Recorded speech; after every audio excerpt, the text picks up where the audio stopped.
में, यदि full attendance और ओवर टाइम भी वो कर रहा है? वही 20,000 से ऊपर जाएगा। ये होता है जो 10th पास कैंडिडेट होते हैं उनको हम रिक्रूट करके ट्रेनिंग करके लंच होता है। और हमारे यहाँ पे एक और फैसिलिटी है कि कंपनी लंच ऑर्गेनाइज फरीदाबाद में चल रहा है, वहाँ पे हम डिप्लॉय कर देते हैं ऐसे। तो आप ये कहना चाह रहे हो कि आपके पेन इंडिया से आपके पास कैंडिडेट आ सकते हैं, आप उन्हें किसी ना किसी प्लांट में जरूर नौकरी दिला देंगे?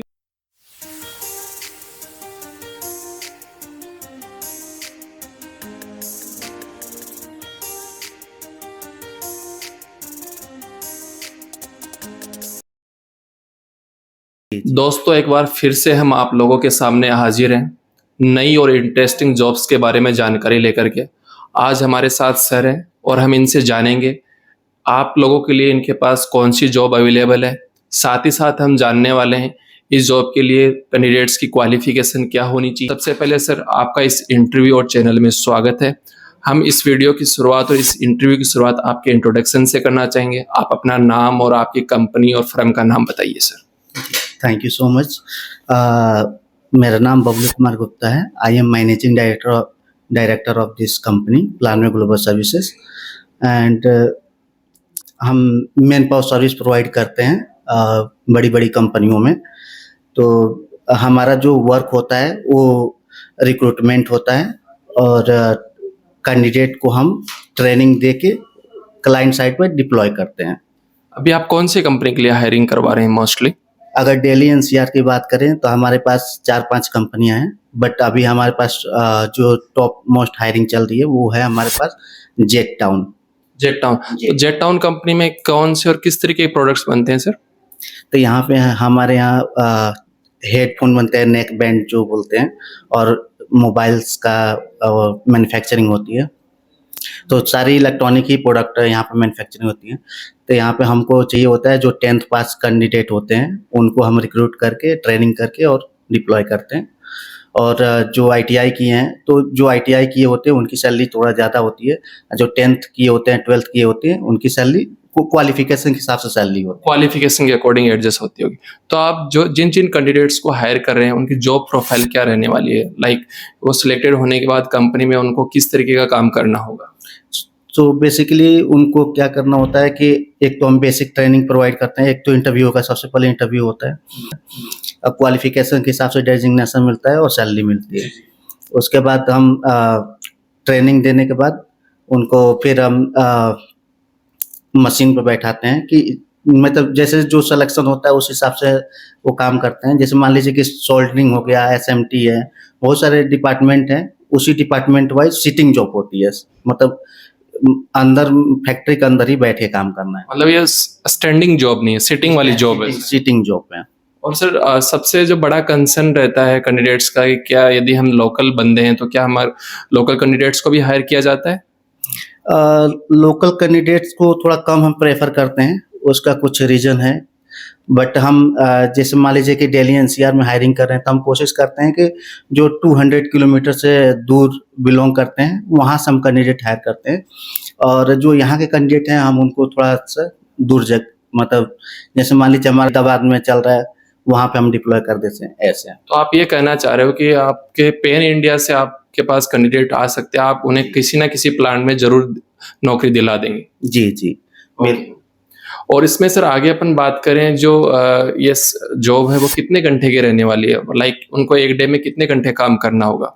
तो बेसिकली 8 आवर्स की जॉब होती है और 26 डेज इन अ मंथ। और इनकी जो सैलरी का डिसबर्समेंट होता है 5 to 7 मतलब जो डेट होता है उनके बीच में ही होता है। नहीं, जैसे मेरा पूछने का मतलब है कि 8 घंटे की ड्यूटी रहती है, 9 घंटे की ड्यूटी रहती है, इस तरीके से सर? 8 घंटे की ड्यूटी रहती है और उसमें 1 आवर का आई थिंक लंच ब्रेक रहता है। लंच होता है। और हमारे यहाँ पे एक और फैसिलिटी है कि कंपनी लंच ऑर्गेनाइज करती है। मतलब आप ये कहना चाह रहे हो कि लंच कंपनी की तरफ से रहेगा और फ्री ऑफ कॉस्ट? बिल्कुल। तो उसका कुछ चार्ज नहीं देना होता है कैंडिडेट को, वो कंपनी की तरफ से लंच रहता है ताकि उनको ज़्यादा स्ट्रगल ना करना पड़े। मेस होता है, पूरा सिस्टमैटिक है। आगे अपन बात करेंगे सर सैलरी के बारे में।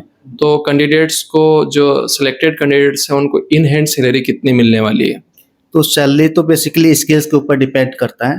जो हमारे यहाँ अभी जो बच्चे अर्न कर रहे हैं एक बार रेंज बता देंगे सर। 15,000 से 20,000 के बीच में अभी। 15 से 20। और सर इसमें आगे मैं पूछना चाहूँ क्या पीएफ और ईएससी वगैरह भी कट होता है? हाँ, सबका पीएफ ईएसआई सबका होता है। सबका होता है। और ओवर टाइम का कैसे रहता है सर? ओवर टाइम का है कि सिंगली अभी कुछ कंपनी कुछ क्लाइंट हमारे पास है जो डबल ओटी देती है, कुछ क्लाइंट है जो डबल देती है, बट गवर्नमेंट के हिसाब से तो डबल होने चाहिए। ओके, अपन मान के चलते हैं कि एक कैंडिडेट है, उसने पूरे मंथ उसका पूरा अटेंडेंस है और साथ ही साथ वो ओवर टाइम भी कर रहा है, तो इस वाले केस में क्या उसको कितनी सैलरी वो उठा सकता है महीने में, यदि फुल अटेंडेंस और ओवर टाइम भी वो कर रहा है? वही 20,000 से ऊपर जाएगा। 20,000 आराम से उठा लेगा। और यदि केवल वो विदाउट ओवर टाइम कर रहा है तो तो 15,000। 15,000 मिनिमम। और यह भी है कि आपने सिटिंग वाला भी बता दिया कि सिटिंग जॉब भी सभी कैंडिडेट्स के लिए सिटिंग जॉब है या फिर पर्टिकुलर किसी के लिए?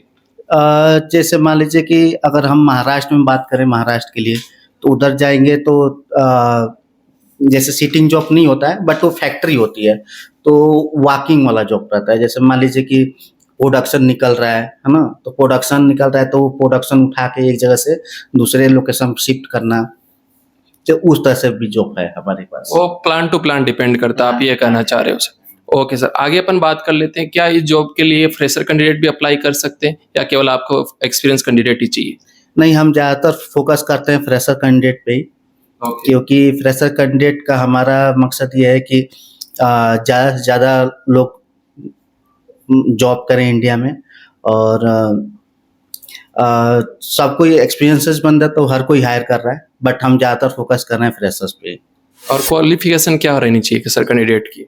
हमारे पास मिनिमम 10th पास होने चाहिए, 10th पास, और उससे जितना एबव एजुकेशन होगा उस हिसाब से सैलरी रहेगी। बीटेक डिप्लोमा वगैरह वाले भी आपके पास अप्लाई कर सकते हमारे पास आईटी इंडस्ट्री में भी हैं, जो मतलब आईटी से रिलेटेड जो पढ़ाई किए हैं उनको हम आईटी में भी हायरिंग कर रहे हैं? ओके, मतलब व्हाइट कॉलर वर्कर्स भी आपको चाहिए, राइट? हैं। आगे सर मैं पूछना चाहूंगा इसमें सर एज क्राइटेरिया क्या रहता है, मतलब कितने एज तक आप हायरिंग करते हैं ऐसे प्लांट्स वगैरह के लिए जो ब्लू कॉलर वर्कर है? तो ब्लू कॉलर में हमारा जो टारगेट होता है 18 साल से 40 साल के अंदर। ओके, और आईटीआई वाले भी बहुत सारे व्यूवर्स हैं हमारे, तो क्या आप बताएंगे कि आईटीआई में कौन कौन सी ट्रेड वालों को आप हायर करते हो? अभी आईटीआई में हमारे पास जो इलेक्ट्रॉनिक फील्ड्स हैं उनको हम हायर। फिटर मैकेनिक वगैरह का? हाँ है, फिटर है, मैकेनिक है। तो अभी कितने लोगों को आप हायरिंग कर रहे हैं, अभी कितने लोगों की रिक्वायरमेंट है आपको? अभी हमारे पास करंट में 2000 का रिक्वायरमेंट है, जो बहुत है सर ये तो एक तरीके से। और डॉक्यूमेंट्स क्या क्या लेकर के आने होंगे सर उनको? अगर ब्लू कॉलर के लिए आ रहे हैं तो सबसे पहले आधार कार्ड होने चाहिए, आधार कार्ड, पैन कार्ड, बैंक का पासबुक होना चाहिए, और एक रिज्यूमे होना चाहिए जिसमें बायोडाटा होना चाहिए। बस यही बेसिक केवाईसी डॉक्यूमेंट हो गया, बैंक डिटेल्स हो गया, इतना काफ़ी। ये यदि किसी के पास बैंक अकाउंट नहीं है तो क्या आपकी तरफ से सपोर्ट किया जाता है उसको? हाँ, हम अकाउंट खुलवा के देते हैं। ओके, और कितनी शिफ्टिंग में काम होता है, 2-3 शिफ्ट ऐसे? 3 शिफ्ट चलता है 8 आवर्स का। नाइट शिफ्ट में भी? नाइट शिफ्ट है। और नाइट शिफ्ट में जो कैंडिडेट काम करते हैं क्या उनको एक्स्ट्रा पे किया जाता है? हाँ, नाइट अलाउंस मिलता है। ओके, और जो ये जॉब रहने वाली है क्या ये कंपनी में डायरेक्ट ऑन रोल जॉब रहने वाली है या फिर कॉन्ट्रैक्टर की तरफ से कॉन्ट्रैक्ट बेस्ड जॉब रहने वाली है? जैसे हमारे पेरोल पे ही रहेंगे, जो बच्चे होंगे हमारे पेरोल पे रहेंगे, और हम डिप्लॉय करते हैं क्लाइंट साइड पे। ओके, और इसके बाद में आपसे मैं पूछना चाहूँगा सर कि कैंडिडेट को किससे कॉन्टैक्ट करना होगा, और करना होगा तो आप कॉन्टैक्ट नंबर प्रोवाइड करेंगे या फिर मेल आईडी प्रोवाइड करेंगे? हमारे पास ईमेल आईडी है hr@planwayglobal.com, आप स्क्रीन पे भी देख सकते हैं। और ऐसे कॉन्टैक्ट नंबर भी आप दे देंगे तो आई थिंक बेटर रहेगा कि डायरेक्ट किसी कैंडिडेट। कॉन्टैक्ट नंबर एक मिनट मैं बता देता हूँ। आप हमें वीडियो में बता देना, हम डिस्क्रिप्शन में ऐड कर देंगे सर। और जैसे ये सबसे ये भी रहता है कैंडिडेट का कि हमारे से चार्ज मांगा जाता है जॉब ज्वाइन करने से पहले, तो ऐसा तो कुछ नहीं है ना सर? नहीं, हमारे यहाँ हम कोई एडिशनल चार्ज नहीं लेते हैं हायरिंग करने के लिए। और फैसिलिटीज में यदि अपन बात करें, आपने ऑलरेडी बता दिया लंच कंपनी की तरफ से रहता है, बस की सुविधा भी रहती है सर आने जाने के लिए? हाँ, लोकल कम्यूटर, जैसे मान लीजिए कि आप 200 किलोमीटर से यहाँ आके वर्किंग कर रहे हैं, तो आप यहाँ लोकल कहीं रह रहे हैं 8 किलोमीटर के अंदर, तो हम बस सर्विस प्रोवाइड करते हैं। बस सर्विस आपकी तरफ से रहेगी। और सर रहने और खाने का क्या रहता है, क्योंकि बाहर से जो बंदा आता है उसके लिए सबसे यही रहता है कि रहने का मैं कैसे करूँगा, खाने का कैसे करूँगा, इस पे आप कुछ बताएंगे सर? इसमें हमारे सुपरवाइजर होते हैं, फील्ड रिक्रूटर्स होते हैं, वो हेल्प करेंगे, रूम ढूंढवाने में हेल्प कर देते हैं, बट उनका चार्ज कैंडिडेट को खुद ही पे करना होगा, क्योंकि इसमें क्या है कि मान लीजिए 3000 का अगर आप रूम लेते हैं बाहर, तो उसमें 3 या 4 लोग अलाउ होते हैं, तो पर हेड 1000 के आसपास आएगा। 1000 रुपये में आप ये कहना चाह रहे हो एक कैंडिडेट आराम से 1 महीना रह सकता है, राइट? बहुत अच्छा सर। आगे अपन बात करेंगे इंटरव्यू के बारे में। तो क्या इन जॉब के अप्लाई करने पर कैंडिडेट का इंटरव्यू भी लिया जाता है सिलेक्ट होने से पहले? यदि लिया जाता है तो कौन कौन से क्वेश्चंस पूछे जाते हैं? यदि आप बता देंगे तो वो प्रिपेयर होकर आएंगे, उनके लिए भी बेटर है।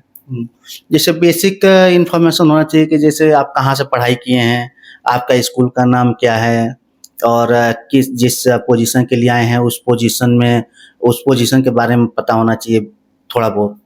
तो जब नॉर्मल पूछा जाता है, कोई बहुत हार्ड नहीं होता है। एक कैंडिडेट का इंटरव्यू हो गया, उसके बाद उसे कितने दिन में ज्वाइनिंग मिल जाती है? हम इमीडिएट ज्वाइनिंग कराते हैं, जैसे आज इंटरव्यू हुआ, कल ज्वाइनिंग हो जाएगा। और इंटरव्यू का टाइमिंग क्या रहता है डे में? कौन से कितने बजे तक इंटरव्यू देने के लिए आ सकता है कैंडिडेट? और साथ ही साथ हमें यह भी बताइए कि कौन से दिन वो आ सकता है? जैसे सैटरडे संडे को तो आई थिंक ऑफ रहता होगा। तो हमारे यहाँ जो इंटरव्यू होता है 8 बजे से लेकर 8 बजे मॉर्निंग से लेके और 11-12 बजे तक चलता है। और डे में सर मतलब वीक के कौन से डेज में रहता है? मंडे टू फ्राइडे चलता है। सैटरडे संडे ऑफ रहता है क्या? ओके। और टेलीकॉलर का? संडे सिर्फ ऑफ रहता है, संडे ऑफ रहता है। सैटरडे को भी कैंडिडेट आ सकता है इंटरव्यू देने के लिए? सैटरडे पास। ओके। और टेलीकॉलर का जॉब्स भी अपने पास अवेलेबल है सर? करेंटली में अभी तो टेलीकॉलर का नहीं है, बट आएगा फ्यूचर में तो हम अपडेट करेंगे। ओके सर, जरूर। आगे अपन बात कर लेते हैं। क्या बहुत सारे हमारी फीमेल व्यूअर्स भी हैं और वो चाहते हैं कि उन्हें भी किसी प्रकार का जॉब मिले, तो क्या इस जॉब के लिए फीमेल्स भी अप्लाई कर सकती हैं? हाँ, फीमेल्स अलाउ हैं। फीमेल्स अलाउ है? ओके। और फीमेल्स के लिए नाइट शिफ्ट में काम रहता है या फिर नहीं रहता है? नहीं, नाइट शिफ्ट हम अलाउ नहीं करते हैं, सेफ्टी पर्पज से हम दिन में ही अलाउ करते हैं। ओके। इसके बाद में अपन आपके बारे में थोड़ी बात कर लेते हैं। तो आपकी कंपनी जैसे अभी जेट टाउन की में आप हायरिंग करवा रहे हैं, जेट टाउन के अलावा आप कौन कौन सी कंपनीज में हायरिंग करवाते हैं जनरली? जी, तो हमारे पास करीब 25-30 कंपनियां हैं। जैसे एक कंपनी है, प्रेसपल करके कंपनी है, जो टोटली ब्लू कॉलर ही हायर करते हैं। उसमें 8वीं पास भी कैंडिडेट चल जाते हैं। उसमें फिजिकल वर्क है, जैसे मान लीजिए कि जो वेस्ट मटेरियल होता है ना एग्रीकल्चर का, तो वो मशीन में जैसे बायोमास का वो प्रोडक्शन होता है, तो उसमें 8 आवर्स से लेके 12 आवर्स तक ड्यूटी होती है। जैसे ड्यूटी होगा वैसे पैसा होता है। उसमें 18,000 हम सैलरी देते हैं, और हमारा ऑल ओवर इंडिया में प्रोजेक्ट चल रहा है। जहाँ से भी कैंडिडेट होगा वहीं पे हम सिलेक्शन करा देंगे। आई थिंक आपकी कंपनी बहुत सालों से काम कर रही है इंडस्ट्री में, तो अभी ऐसा डेटा है कि इतने लोगों को आप ऑलरेडी हायर करवा चुके हैं? अभी हमारे पास 5000 से ऊपर एम्प्लॉय काम कर रहे हैं हमारे पेरोल पे, और ऑल ओवर इंडिया में ही हमारा प्रोजेक्ट चल रहा है। तो जहाँ से भी कोई भी कैंडिडेट किसी भी स्टेट से हो, किसी भी डिस्ट्रिक्ट से हो, वो हमको कांटेक्ट करेगा तो हम उसको जॉब 100% देंगे, दिलाओगे, राइट? इसमें सर आगे एक ये भी रहता है कि अभी सबसे ज़्यादा जॉब की रिक्वायरमेंट या फिर कौन सी कंपनी सबसे ज़्यादा हायरिंग कर रही है अभी के टाइम पे? अभी हमारे पास 3-4 कंपनियां हैं। जैसे मान लीजिए लिस्ट में एक बार आपको दिखा देता हूँ। अब जैसे हमारे पास एक एनटीपीसी है, एनटीपीसी गवर्नमेंट का प्रोजेक्ट है। ये हमारे पास बिल्हौर कानपुर में है। वहाँ पे हमको इलेक्ट्रीशियन चाहिए, जो इलेक्ट्रॉनिक बैकग्राउंड से हो, और बीटेक जो इलेक्ट्रॉनिक से किया हो उसको इंजीनियर हमको चाहिए। जी जी। और हमारे पास नीम एनर्जी करके हैं उड़ीसा में, वहाँ पे हमको इलेक्ट्रीशियन चाहिए। और ये प्रेसपल करके एक कंपनी है जो महाराष्ट्र में है, महाराष्ट्र बेस्ड कंपनी है। यहाँ पे औरंगाबाद में हमको रिक्वायरमेंट है, वडोद में, मतलब बहुत सारा अलग अलग जगह पे अलग अलग प्लांट्स में। और जेट टाउन भी यहाँ पे है सर, इसमें भी आए अभी आपका इसने आपने एक्सप्लेन बताया इसका। हमारे पास सेल्स एग्जीक्यूटिव जो होते हैं उनकी भी रिक्वायरमेंट है। ये कौन सी कंपनी में रहेगी सर इसकी रिक्वायरमेंट? ये सिटी मॉल है गुड़गांव में, वहाँ पे हमारा रिक्वायरमेंट है। ये सर एमआरएल करके भी आई थिंक एक कंपनी है। एक एमआरएल में हमारे यहाँ टायर का मैन्युफैक्चरिंग होता है सूरजपुर में, यहीं ग्रेटर नोएडा में ही है। यहाँ पे हमको रिक्वायरमेंट है करीब यहाँ 500 का रिक्वायरमेंट एवरी मंथ आता है हमारे पास। जैसा कि मैं यहाँ पे देख सकता हूँ बहुत सारी कंपनीज है और बड़ी नामी गिरामी कंपनीज है, तो ये एक तरीके से आपका इस इंडस्ट्री में बड़ा होने का एक तरीके से दिखाता है सर ये। और आगे सर मैं ये भी पूछूंगा कि जैसे बहुत सारी हमारी व्यूअर्स घरेलू महिलाएं भी हैं, तो क्या अपने पास ऐसे भी जॉब अवेलेबल हैं जो वर्क फ्रॉम होम हो, जैसे टेलरिंग का जॉब, इस तरीके का जॉब अपने पास अवेलेबल है? नहीं, अभी इस टाइप का अभी जॉब हमारे पास नहीं है, बट फ्यूचर में आएगा तो हम अपडेट करेंगे इस पे। Okay sir. और सबसे जो बड़ा कंसर्न रहता है एक तरीके से कि मार्केट में फ्रॉड होता है सर, स्कैम होता है, जॉब के नाम पे कैंडिडेट से पैसे ले जाते हैं और पैसे लेने के बाद उन्हें किसी प्रकार का जॉब भी नहीं दिलाया जा रहा है। तो इस वजह से क्या रहता है कैंडिडेट्स के मन में आप जैसे अच्छे कॉन्ट्रैक्टर्स के बारे में वो उनके नज़रिए बदलते हैं, तो इस पे आपके क्या ओपिनियन है सर? नहीं, कोई भी कॉन्ट्रैक्टर अगर पैसे मांग रहा है तो सबसे पहली बात यह है कि उसके पास जाना ही नहीं है। पैसे का जहाँ मतलब काम कराने से पहले पैसे की बात हो तो वहाँ तो बात ही नहीं करना है। और हमको तो खुद ही कैंडिडेट की ज़रूरत होती है, तो पैसे लेने का तो कोई सवाल ही नहीं होता है, क्योंकि क्लाइंट डायरेक्ट पैसा देता है तो कैंडिडेट से हम पैसे नहीं लेते। बहुत अच्छा सर। इस तरीके से सर ने पूरे पॉइंट्स अच्छे से एक्सप्लेन किए और हम भी यही चाहेंगे इस वीडियो के माध्यम से ज़्यादा कैंडिडेट आपसे कांटेक्ट करें और आप उनको जॉब दिलाएं। और बहुत बहुत धन्यवाद sir. Thank you. Thank you sir.